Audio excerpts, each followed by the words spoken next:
Hola mis hermanos y hermanas que están viendo esta presentación. Ahora sí ya está disponible en físico, en formato físico en Amazon, nuestro curso bíblico. Y el formato físico nos dio tiempo de hacer algunas correcciones y mejorarlo, así que mucho mejor. Así que los que quieran adquirirlo, ahora sí ya pueden. Ahora sí pueden ir al link que vamos a tener en este tema en la descripción en formato físico. Por supuesto, los que quieran en formato Kindle también pueden conseguirlo. Pero ya que lo tenemos, ya podemos hacer planes para continuar con nuestro estudio. El tema de hoy se titula El origen del sufrimiento y es nuestra tercera lección del curso bíblico Un Dios como Jesús. Así que bienvenido a este curso y hoy sin más vamos a comenzar, ¿ok? Gracias Padre por darnos la perspectiva hermosa de Jesucristo con la que podemos estudiar tu palabra. En el nombre de Jesús oramos. Amén. Muy bien. La primera pregunta, vamos a partir con la pregunta número 1 de la lección 3, dice así. ¿Piensas que todo el sufrimiento es solo por comer una fruta? ¿Qué piensas tú? ¿Crees que todo este sufrimiento, todo lo que vemos a día de hoy, solo fue por comer una fruta? Y algunos dirán, no, es que tiene que ver más que eso, que representa principios, que representa obediencia, que debía Adán y Eva creer por fe que eso era malo, que Dios le estaba diciendo porque sí. O sea, le dice no comáis del árbol, no probéis su fruta, porque ese día van a morir. ¿Por qué? Porque yo lo digo y no doy explicaciones ni nada más, deben creer por fe, aceptar y obedecer. ¿Y fue realmente así? ¿Qué implica el árbol del conocimiento del bien y del mal? ¿Tiene tanto poder como para causar lo que hoy podemos ver? ¿Todo este sufrimiento?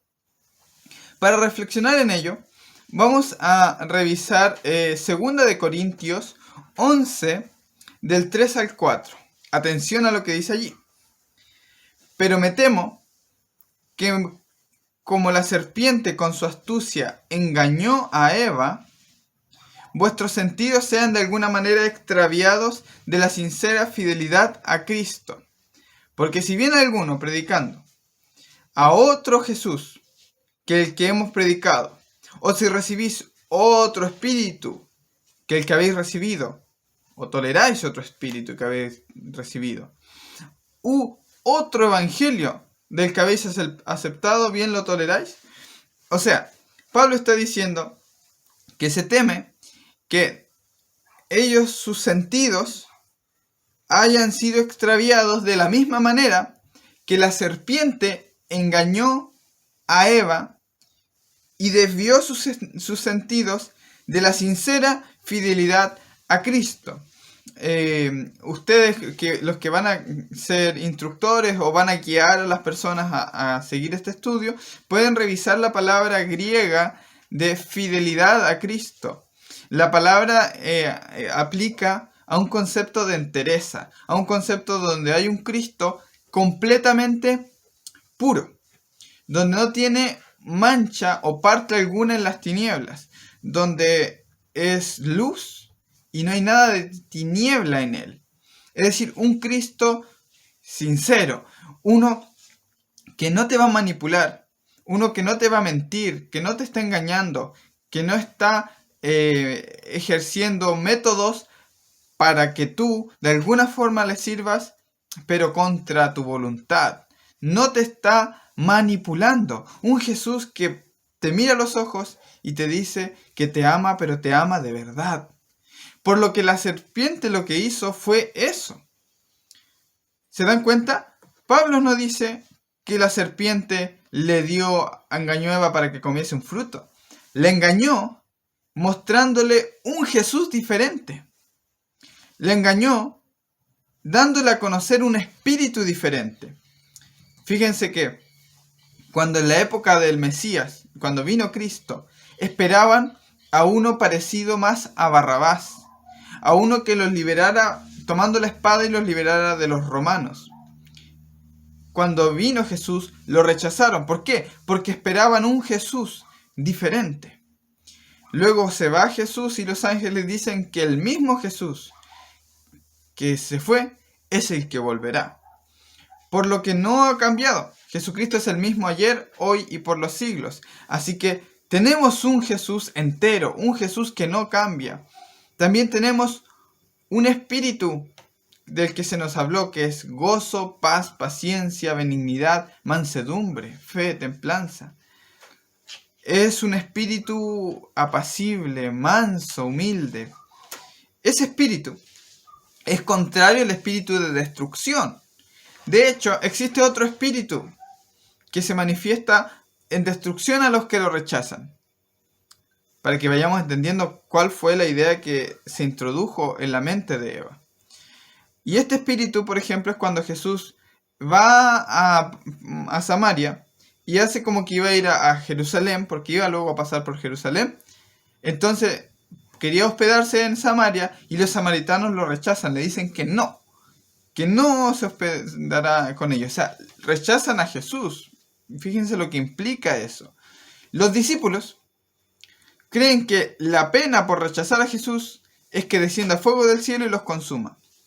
Entonces Jesús les dice, vosotros, los reprende y les dice, vosotros no sabéis de qué espíritu sois, porque el Hijo del Hombre no vino a perder las almas de los hombres, sino a salvarlas. Si alguien está a favor de que las almas de las personas se pierdan, que sean consumidas por el fuego, entonces es un espíritu diferente del que se nos ha entregado por medio de Jesús. Si se nos da un evangelio, otro evangelio por las obras, o un evangelio que no son necesariamente buenas noticias, sino muchas leyes que hay que cumplir, un evangelio de terror, ese es un evangelio muy diferente del evangelio feliz, el evangelio que dice Pablo del Dios feliz. ¿Se fijan? Así que de alguna forma, lo que hizo la serpiente con Eva, Pablo aclara que fue engañarla y en su mente cambiar la imagen de Jesús. ¿Ok? Si ustedes se fijan, ese engaño ha abarcado al mundo entero. Cuando leemos en Apocalipsis 12:9, dice, y fue lanzado fuera el gran dragón, la serpiente antigua, que se llama Diablo y Satanás, el cual engaña al mundo entero. Engaña a todo el mundo. Fue arrojado a la tierra y sus ángeles fueron arrojados con él. Así que el engaño de otro Jesús, diferente del que se nos ha dado, de un espíritu diferente, de un evangelio distinto, es el engaño de la serpiente y ha engañado al mundo entero y ha sido lo que ha sucedido en un principio. Ok, entonces ahí se dejan estos textos para dialogar. Ustedes pueden compartir, dar su punto de vista, que las personas también lo entiendan por sí mismos. Sería ideal y es lo mejor, ¿sí?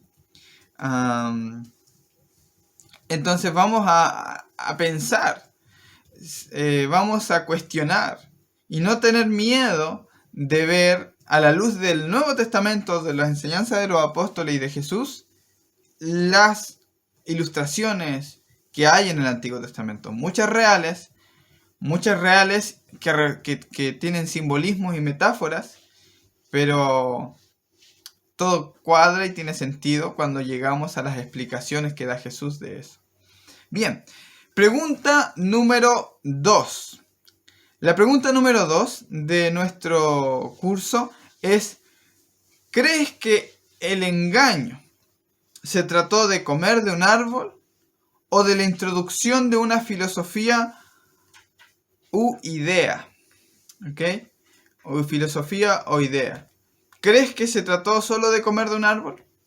¿Crees que con comer de un árbol, de una fruta, mágicamente su forma de ver a Jesús cambió? ¿O fue un engaño real, fue un adoctrinamiento. Fíjense que cómo se le llama al árbol el Génesis. Génesis le llama al árbol, Génesis 2:17, más del árbol de la ciencia o del conocimiento. Es una ciencia del bien y del mal. No comerás, porque el día que de él comieres, ciertamente morirás.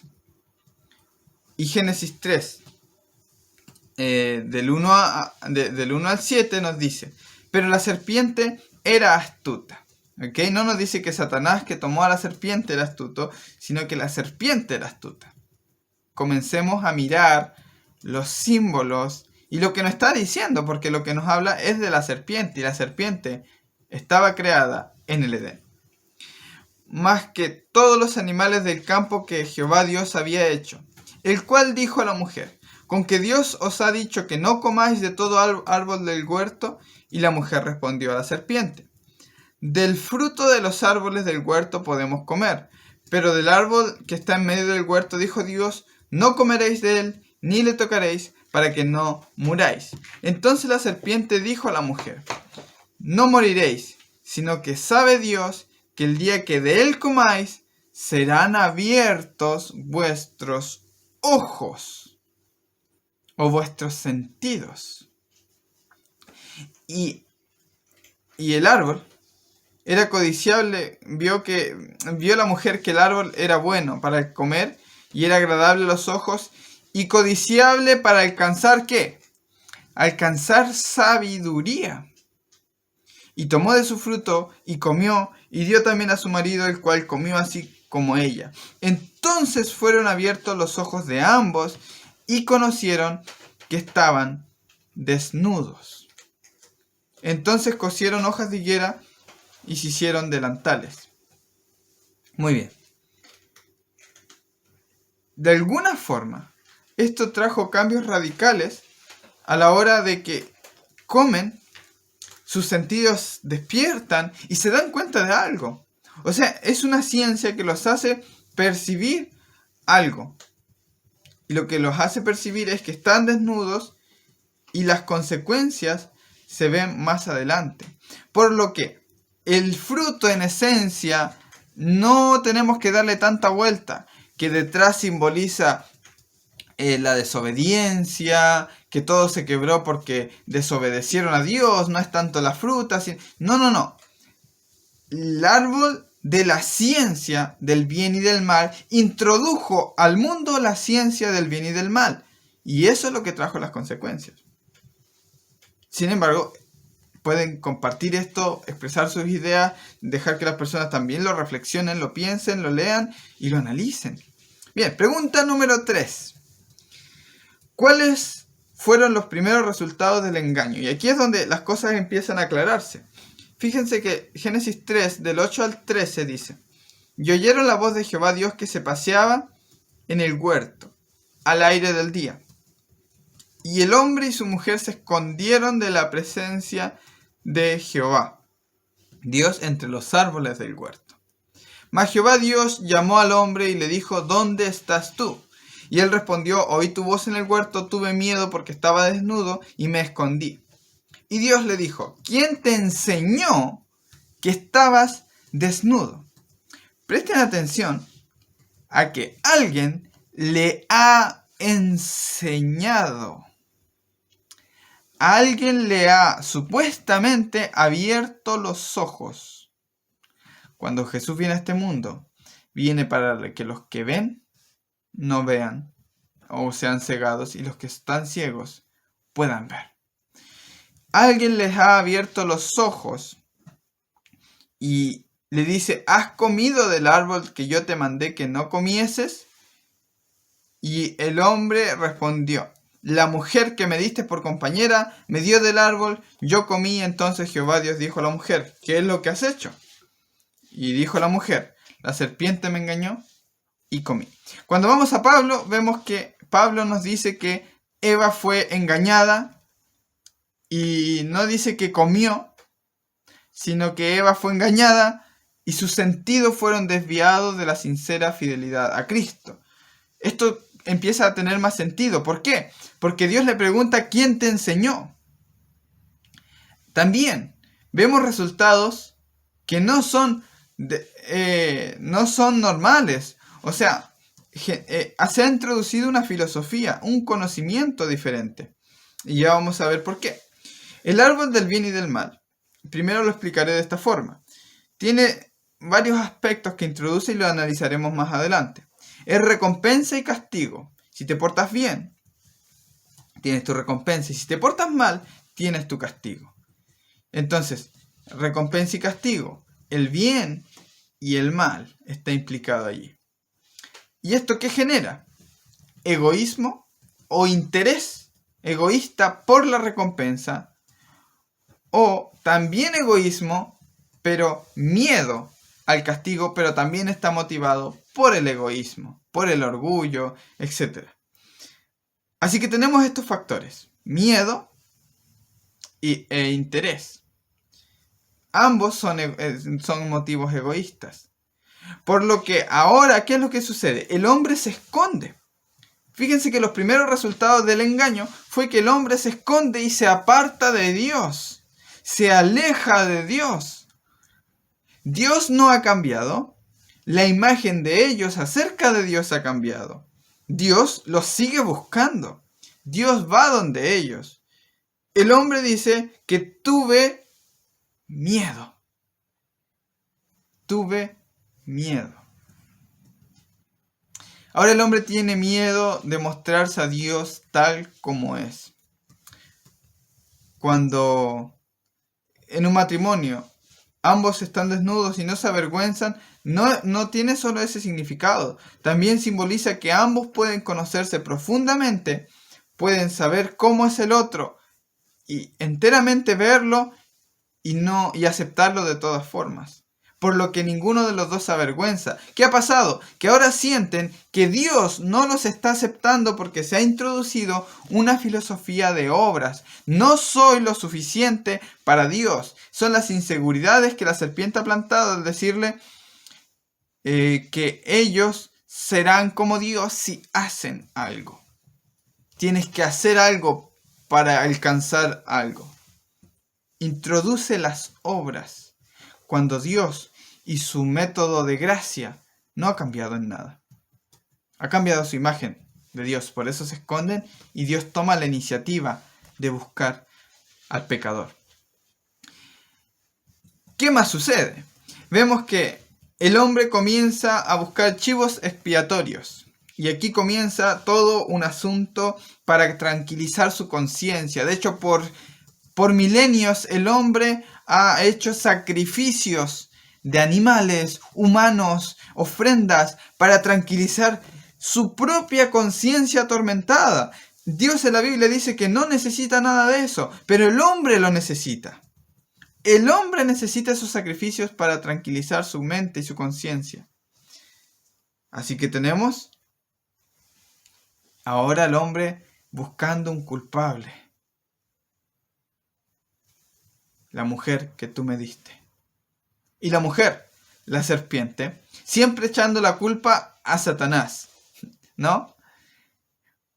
Por lo que finalmente nadie se hace responsable de sus actos y siempre están buscando un culpable. Que otro muera. Así que aquí tenemos los primeros resultados y díganme ustedes si eso no ha trascendido hasta día de hoy. Lo que nos lleva a la pregunta número 4. Pregunta número 4. ¿Se puede ver ese engaño en las personas hoy? ¿Se puede ver el engaño de la serpiente en las personas hoy, en el mundo en general? Fíjense ustedes lo que ha sido los resultados de esto. Santiago 3, del 5 al 18 dice: así también la lengua es un miembro pequeño, pero se jacta de grandes cosas. He aquí cuán grande bosque enciende un fuego pequeño. La lengua es un fuego, un mundo de maldad. ¿Sí? La lengua está puesta en nuestros miembros y contamina todo el cuerpo e inflama la rueda de la creación. Fíjense que de alguna forma está haciendo alusión a lo que fue en el Edén, lo que destrozó todo, digamos, la lengua, el engaño de la serpiente, la lengua doble de la serpiente, la lengua partida, causó que toda la creación convulsionara en los resultados de sufrimiento, de dolor, de marchitación de las flores, de muerte. Y ella misma es inflamada por el infierno. Porque toda naturaleza de bestias, de aves, de serpientes, ¿sí?, de seres del mar, se doma y ha sido domada por la naturaleza humana. Pero ningún hombre puede domar la lengua, que es un mal que no puede ser refrenado, lleno de veneno mortal. La palabra es aquí lleno de veneno de serpiente, ¿sí? Con ella bendecimos al Dios y Padre, y con ella maldecimos a los hombres que están hechos a la imagen de Dios. Fíjense. Hermanos míos, esto no debe ser así. ¿Se fijan? El bien, bendigo a Dios. El mal, maldigo a mi hermano.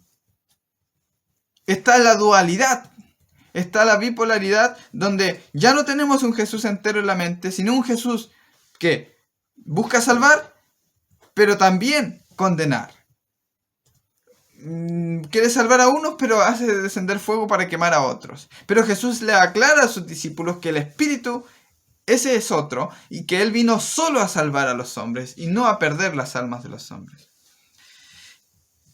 También dice, así también, hermanos míos, ¿acaso alguna fuente hecha por una misma abertura, agua dulce y amarga? El bien y el mal.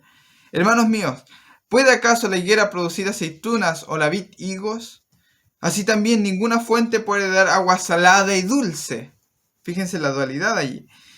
¿Quién es sabio y entendido entre vosotros? Muestre por la buena conducta sus obras en sabia mansedumbre. Pero si tenéis celos amargos, contención en vuestros corazones, no os jactéis ni mintáis contra la verdad, porque esta sabiduría no es la que desciende de lo alto, o sea, no viene de Dios la ira, las contiendas, el enojo, sino terrenal, animal y diabólica. Porque donde hay celos y contención, allí hay perturbación y toda obra perversa, pero la sabiduría que es de lo alto es primeramente pura, o sea, entera, sin mezcla de ningún elemento que la mancille. Después, pacífica, no hace violencia, no hace daño, amable, benigna, llena de misericordia, de buenos frutos, sin incertidumbre ni hipocresía, y el fruto de justicia se siembra en paz para aquellos que hacen la paz. Aquí, mis hermanos, tenemos el árbol de la ciencia del bien y del mal, y su descripción, y sus frutos, y el árbol de la vida, puro, buenos frutos, mansedumbre, sin hipocresía, sin fingimiento, sin doble cara. Y aquí hace la perfecta separación Santiago. Y eso ramificado hasta el día de hoy. Muy bien. Pregunta número 5. ¿Ok? Y la pregunta número 5 dice así. ¿Tenía razón la serpiente acerca de cómo es Dios? O sea, un Dios cambiante, un Dios que te castiga si haces mal y te recompensa solo si haces bien, o a cambio de un Dios de gracia. Un Dios violento, un Dios que se aira. Muy bien. Si tenía razón la serpiente, vamos a ver algunos versículos. Hebreos 13:8 dice que Jesucristo es el mismo ayer, hoy y por los siglos. Primera de Juan 1:5 dice, este es el mensaje que hemos oído de él, o sea, Jesús enseñó esto.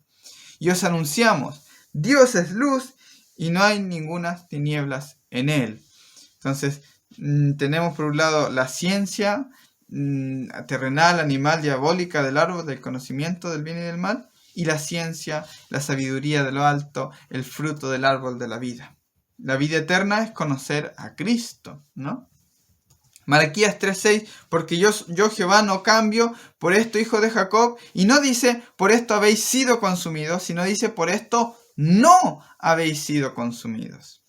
Santiago 1:17, toda buena dádiva, todo don perfecto desciende de lo alto, del Padre de las luces, de la luz, donde no hay sombra, no hay mudanza ni sombra de variación. Por lo que la serpiente nos dijo la verdad acerca de quién y cómo es Dios.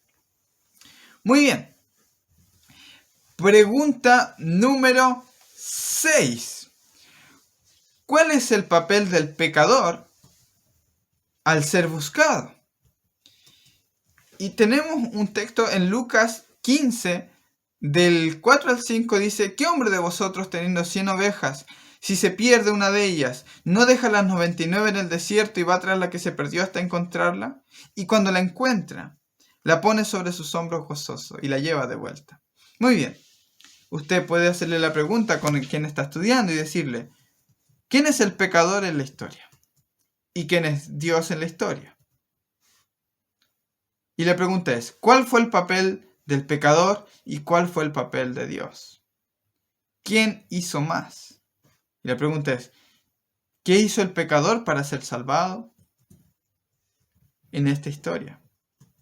Porque Jesús, si leen el contexto, está hablando de que Él vino a buscar a los pecadores, vino a salvar a los pecadores, y el pastor es el que, 1, toma la iniciativa, como en el Génesis, de buscar al hombre.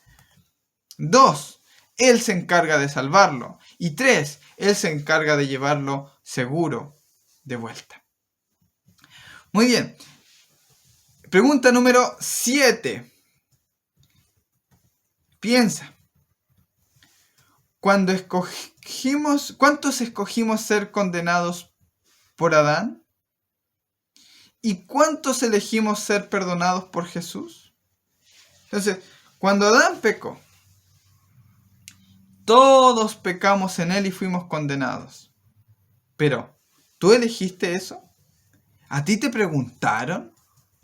Y invita a con quien esté estudiando a razonar esto, a reflexionarlo. ¿Te preguntaron si tú querías pecar, si tú querías entrar en ese pecado que cometió Adán? Y ahora la otra pregunta. Una vez que ya estás condenado, ¿Jesús te preguntó si querías que esa condenación se te levantara? Lo más probable es que si te preguntaban, tú hubieras dicho: yo no quiero ser condenado. Y si te preguntaran, evidentemente cualquier persona diría: yo quiero que se me quite esa condena, de la cual fue una injusticia para mí porque yo no elegí eso. Nací en este mundo de pecado.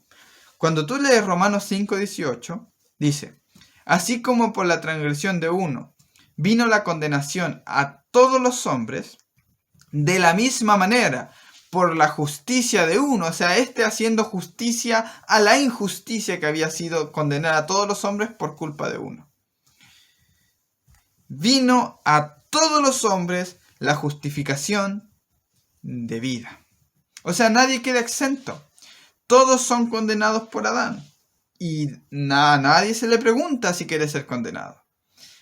Y todos son liberados de esa condenación por Cristo, y a nadie se le pregunta si quiere ser liberado de esa condenación, porque simplemente se hace la justicia y Cristo es el que se encargó de salvar al hombre de eso, de esa condenación que nos trajo Adán. Entonces, hasta aquí 7 preguntas y dejamos la pregunta para reflexionar, ¿ok? ¿Cómo lo lees tú ahora? Y la pregunta es: ¿cómo enfrenta Jesús la situación sufriente del mundo? ¿Cómo crees tú que la enfrenta? ¿Qué perspectiva tienes sobre el sufrimiento del mundo? ¿Y crees que existe esperanza? Entonces tenemos, en los textos para reflexionar, tenemos 2. Uno es Juan 16, del 21 al 22. Fíjense cómo Jesús lo explica esto. La mujer da a luz, tiene dolor, porque ha llegado su hora, pero después que ha dado a luz un niño, ya no se acuerda de la angustia por el gozo que haya nacido un hombre en el mundo. También vosotros ahora tenéis tristeza, pero os volveré a ver, y se gozará vuestro corazón, y nadie os quitará vuestro gozo. Entonces esto se puede aplicar hoy para todo el mundo. Fíjense que el mundo completo está sufriendo. Está como con dolores de parto. Sufre por lo que ha sucedido a la creación completa. De hecho, lo dice Romanos 8, 19 al 21. Porque el anhelo ardiente de la creación es aguardar la manifestación de los hijos de Dios. Porque la creación fue sujetada a vanidad, no por su propia voluntad, igual que como la condena de Adán, sino por causa del que la sujetó en esperanza. ¿En esperanza de qué? Porque también la creación misma será liberada de la esclavitud de corrupción a la libertad gloriosa de los hijos de Dios. Si el mundo hoy sufre, que Jesús lo sintió, lloró, sufrió también y sufre por el mundo. Pero Él sabe que aunque el mundo sufre, que aunque ahora tú estás pasando posiblemente por dificultades y aflicciones, que duele, y Él sabía que dolía, como la mujer con dolores de parto, pero sabe que si el mundo pasa por esto, aprenderá una valiosísima lección. Pero no solo eso, que eso provocará que nazca un hombre en el mundo, y dice Jesús que ya no se acuerda de su sufrimiento cuando nace. Por lo que serán como aguas que pasaron, por lo que después de todo este sufrimiento, Jesús sabe que hay una esperanza y que serán olvidados esas lágrimas, esos pesares, y nadie le podrá quitar el gozo a este mundo, a la creación será liberada. Así que Jesús enfrenta esto con optimismo, a pesar de lo que ha sucedido. Gracias a los que escucharon esta presentación. Espero que puedan adquirir el curso bíblico para que ya tengo deseos de que lo hagamos aquí en vivo y que usted también pueda hacerlo con otras personas. Puede encargarlo lo que necesite, la cantidad que necesite para que pueda repartir y compartir su estudio con más personas, ¿sí? Así que aquí estaremos subiendo el contenido ahora que ya está disponible. Le dejo en el link de la descripción.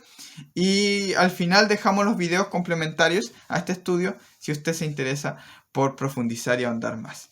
Les mando un abrazo a todos y que el Señor les acompañe y nos vemos en el siguiente estudio, lección número 4, el poder del segundo Adán. Nos vemos allí. Chao, chao.